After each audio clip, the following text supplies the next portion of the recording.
¿por qué tiene sentido creer en Dios hoy en día? Bueno, primero te agradezco el formato y todo, ¿no? Porque tiene bastante valor hoy hablar de Dios así en un medio generalista, ¿no? Que se suele hablar mucho de Dios en los medios específicos, ¿no? Pero hablar de Dios así, creo que lo deberíamos hacer más. Y creo que se avecinan tiempos en los que la pregunta sobre Dios va a estar sobre la mesa, quizá de forma no solo más frecuente, ¿no? Sino también de forma más acuciante. O sea, ¿qué pinta Dios? Porque cuando lo que abundan son las falsas seguridades en nuestra vida, ¿no? O bueno, o las seguridades ciertas, pero que se resquebrajan muy fácilmente, por eso llamamos falsas. La pregunta de Dios, sobre Dios, ese interrogante se vuelve a poner sobre la mesa, ¿no? Y ahora tiempos que estamos saliendo de una pandemia, ¿no? Y tiempos de mucha incertidumbre a nivel geopolítico, tiempos incluso en los que se habla de guerra, ¿no? No sabemos hasta qué punto, pero estamos con esa incertidumbre. Yo creo que vamos a tener que hablar de una forma o de otra, vamos a tener que sacar el tema de Dios, ¿no? Y qué pinta Dios en todo esto y qué pinta la fe, precisamente, en nuestra vida, ¿no? Y bueno, si algo bueno se puede sacar de las desgracias, que las desgracias, pues por definición, son aquellas situaciones en las que no hay nada bueno, pero si algo hubiera que sacar es esta centralidad de las preguntas fundantes en nuestra vida, que quizá cuando estamos en tiempos más agradables o más de mayor seguridad, estas preguntas se difuminan, ¿no? Justo lo estabas comentando, estamos en un contexto o en un panorama de una gran complejidad y siempre hay una pregunta recurrente para el escéptico, para el agnóstico que necesita fortalecerse más en su atalaya de cristal y en sus posturas preconcebidas más allá de dar ese salto de fe para estar dispuesto, ¿no? a la acogida de Dios, que es precisamente sobre cómo es posible que exista un Dios de amor en mitad de la barbarie. O sea, cómo somos capaces de explicarlo esta cuestión tan circunstancial o tan apegada a hechos muy concretos desde una dimensión pues mucho más trascendental. Mira, si hay... Yo a veces digo cosas, no sé qué es lo que pensará la gente, y es una cosa que yo pienso, ¿no? Y digo, para mí es que es mucho más fácil explicar el mal humano, el mal que nace del pecado del hombre, de la libertad del hombre, que explicar lo que se ha llamado tradicionalmente el mal físico, ¿no? Porque uno... La pregunta sobre el mal físico, la pregunta sobre Dios queda más en el aire, ¿no? Es decir, bueno, yo no he hecho nada, ¿por qué de repente mi hijo tiene cáncer? O si yo no he hecho nada, ¿por qué de repente hay un terremoto que asola mi ciudad, ¿no? Esas preguntas requieren como un desarrollo mucho más pausado, mucho más profundo. En cambio, la pregunta sobre el mal que tiene su origen en la libertad del hombre, a los teólogos no nos supone tampoco un desafío demasiado grande. Es decir, ¿por qué estamos sufriendo? Bueno, pues porque a una persona se le ha metido en la cabeza hacer una guerra, o porque a varias personas se le ha metido en la cabeza hacer una guerra, o porque hay situaciones de opresión injusta en determinados territorios que han desencadenado una guerra, pero siempre al final está la grandeza y la miseria del hombre, que es su propia libertad, ¿no? Algunos dicen, bueno, ¿y entonces por qué la libertad? ¿Por qué tiene que existir la libertad? ¿Qué tantos males nos acarrea? Digo, bueno, a pesar de todos los males, yo no sé si preferiría una naturaleza humana sin libertad, ¿no? En la que todos fuéramos autómatas, felices de fábrica, ¿no? Incapaces de hacer el mal, pero igualmente incapaces de amar, ¿no? Porque no hay amor posible sin esa mediación entre el estímulo y la respuesta que nosotros tenemos, que es la conciencia, y en el fondo que es la libertad, ¿no? La libertad, que es lo que nos permite amar de una forma nueva, insospechada, algo que en el resto del mundo natural es inconcebible, que es el amor oblativo, ¿no? Esa es la grandeza y la miseria de la libertad humana, pero también es la fuente de los peores males que asolan este mundo, ¿no? Que son los que nacen precisamente desde nuestra libertad. En tu canal teonáutico, cuando haces todo este recorrido tan variopinto, donde mezclas cultura, mezclas filosofía, mezclas teología y mezclas dogma y doctrina, cuando tocas todos estos campos, un poco ¿qué percibes del espectador que hay al otro lado de la pantalla? ¿Qué tipo de acompañamiento ves que se establece al hacer este tipo de contenidos? ¿Sabes? Yo siempre se me viene la pregunta, ¿no? De qué hago yo en Internet, primero, qué espera la gente que yo haga en Internet, qué temas tratar o de qué forma tratarlo, sobre todo, porque no es tanto el tema, sino cómo lo abordes. Y conforme voy haciendo vídeos solo hace más que aumentar mi perplejidad. Digo, pues que no sé, ¿sabes? En cada vídeo voy como aprendiendo. Al fin y al cabo, una cosa que me ha pasado es que como no descubro reglas en internet, o sea, no descubro algoritmos, no sé exactamente qué es lo que funciona, porque puedo repetir una fórmula que ha salido bien y luego no sale bien, haciendo lo mismo y en las mismas circunstancias, pues digo, mira, al final voy a hacer, en el mejor sentido que se puede decir esta expresión, pero lo que me salga de las narices. Quiero decir, no lo que me salga de las narices, sino lo que emane de mi experiencia de Dios. Y al fin y al cabo, la experiencia de Dios se vuelve creativa, ¿no? Se vuelve, mana a borbotones la creatividad de ese amor primero que se plasma luego en los vídeos más variopintos.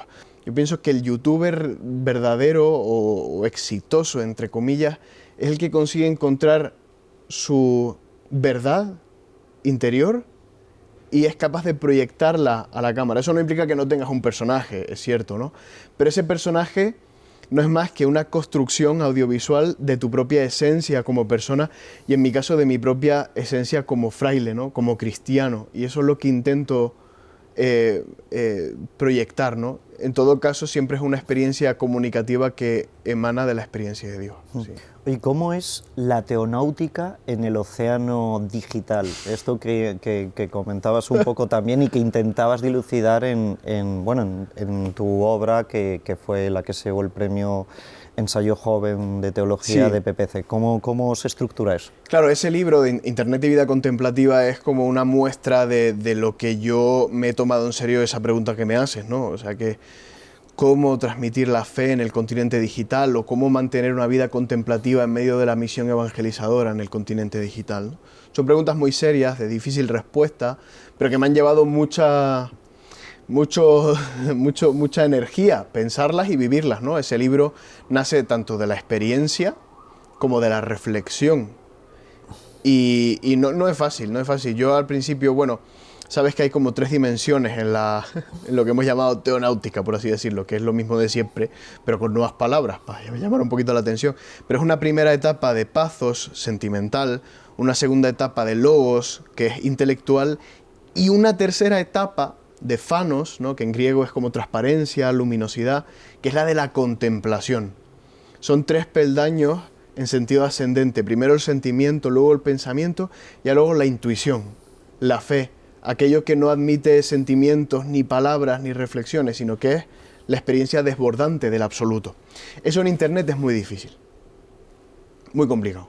Tú ves los canales de espiritualidad, tú ves las iniciativas pastorales, y todas van o por el sentimiento o por la reflexión, generalmente. Pero la contemplación es muy complicada, porque Internet no posibilita fácilmente la experiencia contemplativa. Está continuamente ejerciendo sobre nosotros un torrente de estímulos sensibles que muchas veces como que tapan el espacio que solo Dios puede ocupar. San Juan de la Cruz dice que somos unas profundas cavernas del sentido. Esas profundas cavernas, dice él, se pueden taponar en la superficie, en la misma boca de la caverna, con cualquier cosa. Y nos da la sensación de que estamos llenos, pero en realidad hay un profundo vacío dentro de nosotros. Dice San Juan de la Cruz que Dios nos pone como a dieta y abstinencia de todas las cosas, como para hacer hambre. Tengo la experiencia, bueno, si estás todo el día comiendo en tu restaurante favorito, llega un punto en el que dices, hoy desearía comer de forma más simple o más austera para poder disfrutar precisamente de mi comida favorita, porque si me la como todos los días, se genera como ese atiborramiento, ¿no?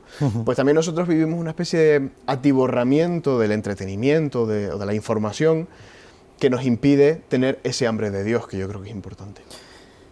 Fray, una cosa que me apetece mucho preguntarte, he hecho ya el peaje de tu historia y ya sabiendo que los lectores y los que están viendo este vídeo ya más o menos te pueden ubicar o ya saben dónde bichear para saber quién es este tipo vestido de hábito carmelita, ¿cómo somos capaces de explicar a Dios ante una persona que no ha tenido un encuentro con Dios?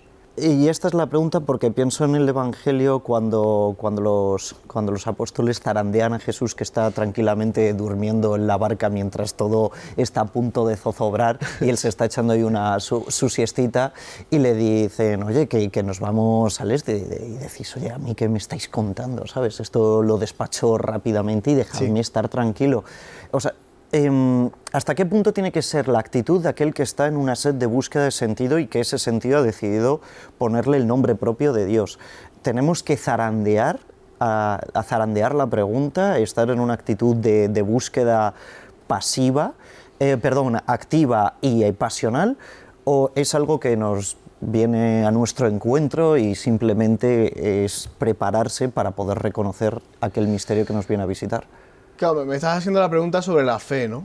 Que es una pregunta que es muy complicada y que ha llevado muchos ríos de tinta en la historia de la teología sobre cómo dar el salto de la fe o qué es determinante en el salto de la fe. Aquí esto ha dado crisis teológicas muy gordas, como la de la gracia y la libertad, ¿no? Pero también otras más antiguas. Sí, ¿qué es la fe? ¿Cómo se llega a la fe? ¿Cómo le explicas a un ateo la fe? ¿Cómo posibilitar el salto de la fe, ¿no? en el mundo pastoral? No es fácil, ¿no? Muchos se preguntan, bueno, ¿y si la fe es don? ¿Por qué hay gente que quiere creer y no puede? ¿Qué pasa? ¿Que Dios niega el don de la fe a los que quieren creer? Entonces son preguntas legítimas, preguntas muy difíciles de responder. Muchos se preguntan, bueno, ¿y si la fe es solamente sentimiento? ¿Qué pasa con las personas que no tienen sentimiento? O si la fe es pura intelectualidad, entonces que basta simplemente con que yo asuma las posturas cristianas de la teodicea, de la teología natural, para convertirme en creyente. Son todas preguntas válidas, la verdad. Yo respondería que la fe es una experiencia de encuentro con una persona, que es Jesús de Nazaret. Eso como por definición general. Luego vamos a los casos concretos, ¿no? Yo en el grupo de jóvenes que acompaño, ¿no? Que tengo de jóvenes universitarios y tal, cada uno, porque algunos de ellos se han convertido recientemente, yo me he mostrado interesado por saber cómo se ha dado esa conversión. Te das cuenta de que algunos de ellos han tenido una conversión emocional, ¿no? Se han encontrado de manera real, personal, de manera concreta y de manera emocional con Jesús de Nazaret resucitado, y así te lo cuentan, ¿no?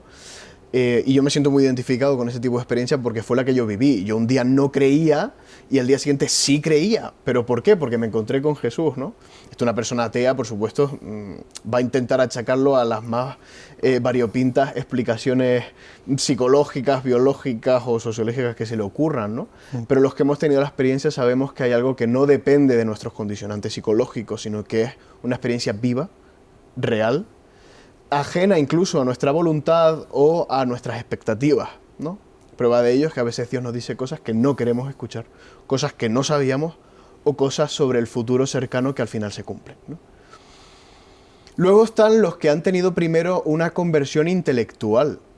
Algunos de ellos la han tenido primero estudiando filosofía o estudiando a Platón o yo que sé, Lewis, por ejemplo. C.S. Lewis tuvo primero una experiencia intelectual y luego una experiencia personal con Cristo, ¿no? También es válida, también es válida. Y luego están los casos raros y muy valiosos de personas que se han convertido por un acto de la voluntad. No sé si me explico, pero esto es muy fuerte, o sea, es muy... Pero hay personas que han dicho, no, es que voy a creer, y creo. Y el don de Dios ahí está ejerciéndose sobre su acto de la voluntad. Es decir, yo creo en Dios y creo con la voluntad, aunque no tenga sentimientos, y aunque no tenga todas las cosas claras a nivel intelectual, pero yo creo, yo o me bautizo o asumo los compromisos del bautismo que recibí cuando era niño. Me parecen casos extraordinarios de conversión. Ahora, ¿cómo suscitar la fe, no? Complicado. Es complicado. Yo me siento ahora con un ateo o con un agnóstico o con un no cristiano en general. Digo, venga, convénceme de que me haga cristiano.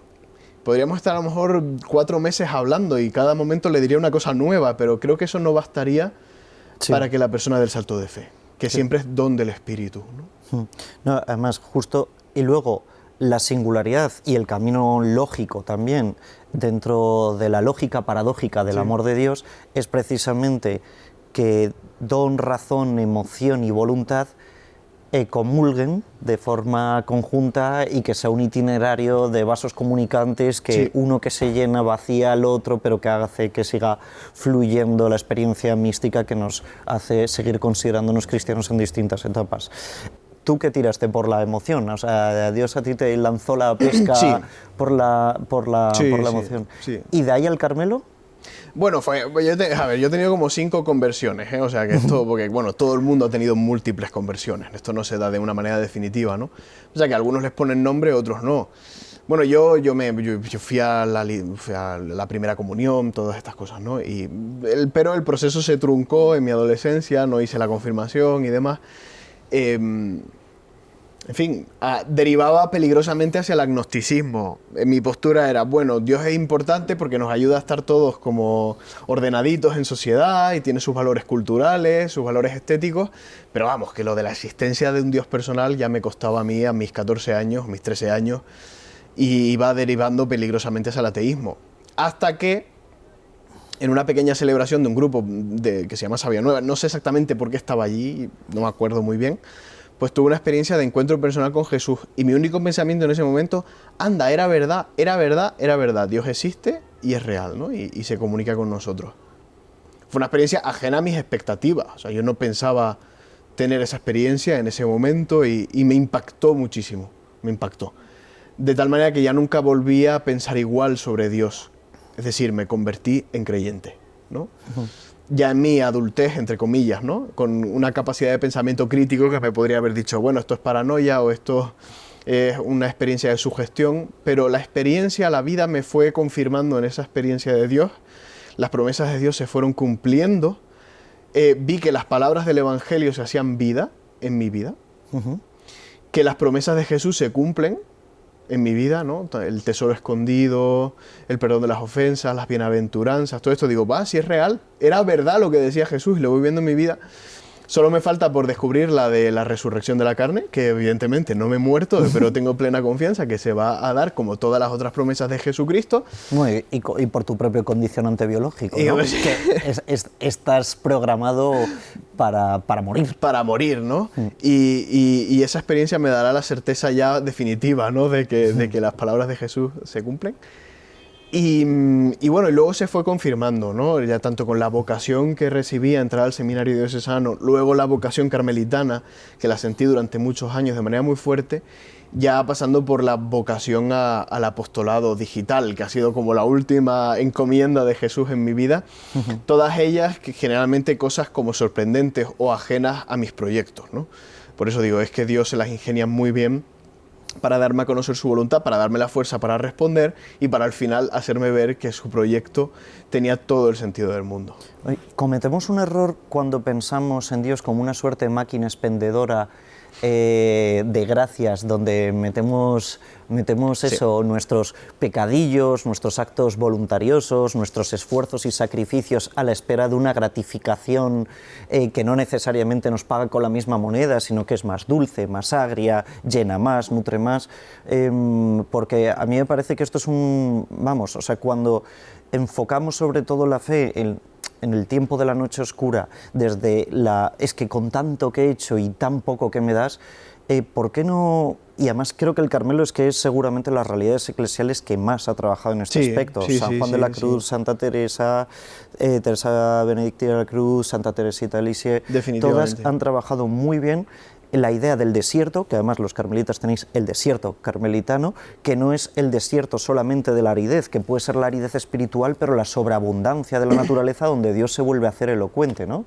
O sea, ¿cómo conseguimos entrar en una dinámica no meritocrática y no de reciprocidad mutua con Dios para, en los momentos más complicados de nuestra vida de fe, estar serenos en la caravana de... Esto, como dice el Nuevo Testamento, ¿no? Dice, para los hombres es imposible, mas no para Dios, ¿no?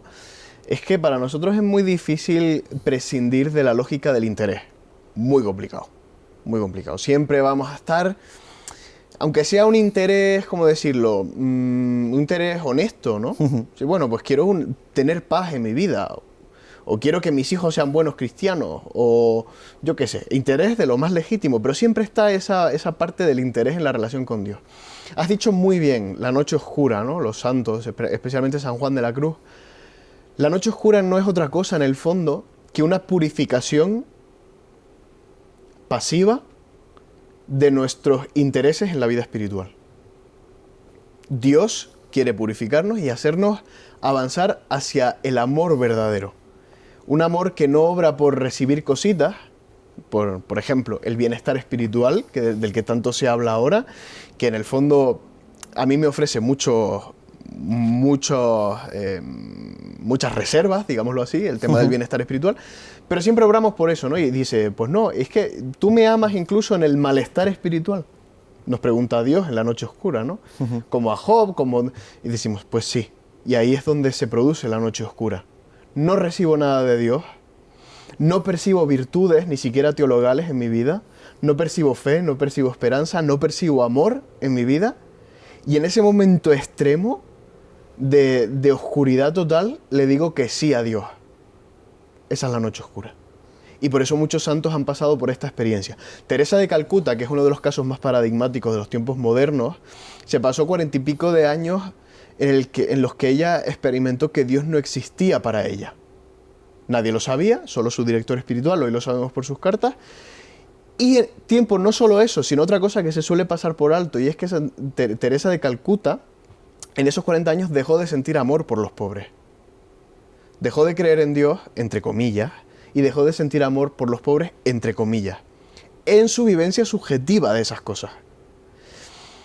Y en ese momento ella dice, sí a Dios, y sigue adelante.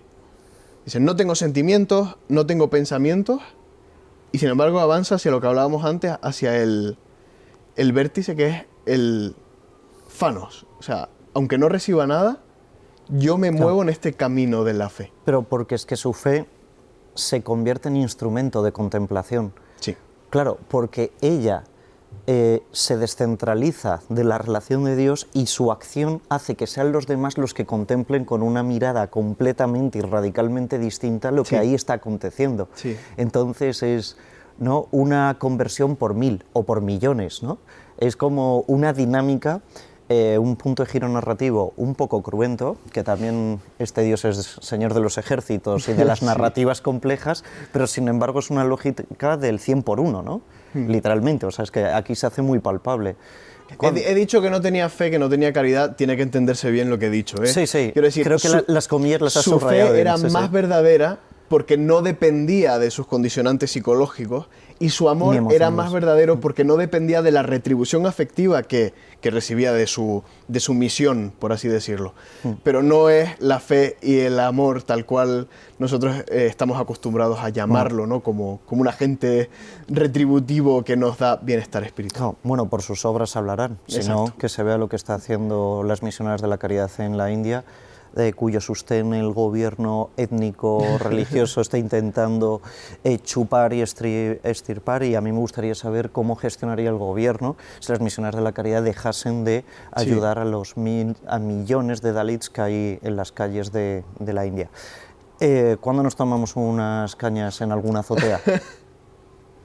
Bueno, no sé. ¿Te lo di? No, di. Ya tú ya pones tú la fecha. Como estamos en Cuaresma, creo que va a ser mejor una infusión sin azúcar. Vale, infusión sin azúcar, pero la Pascua sí, ¿eh? Vamos a ver. La Pascua hay que gestionarla. Ya sabes que los frailes perfeccionamos la cerveza, según dicen. Sí. Sí. Tal cual. La sociedad nos debe más de lo que piensa. Sí, lo espirituoso, ¿no? La bebida espirituosa. Exacto, sí. No le quitamos el sentido ontológico, ¿no?, de la palabra espirituosa. Sí. Pues nada, Fray Abel, gracias por haber venido por la invitación, hasta el debate. de Nada, un gusto poder charlar de Dios en mitad de la calima Celia. Sí, muy bien. Pues nada, a ver que se alegre un poquito el panorama, tanto atmosférico como geopolítico, ¿no? Pues vamos a encomendar eso. Muchas gracias, Fray Abel. Gracias.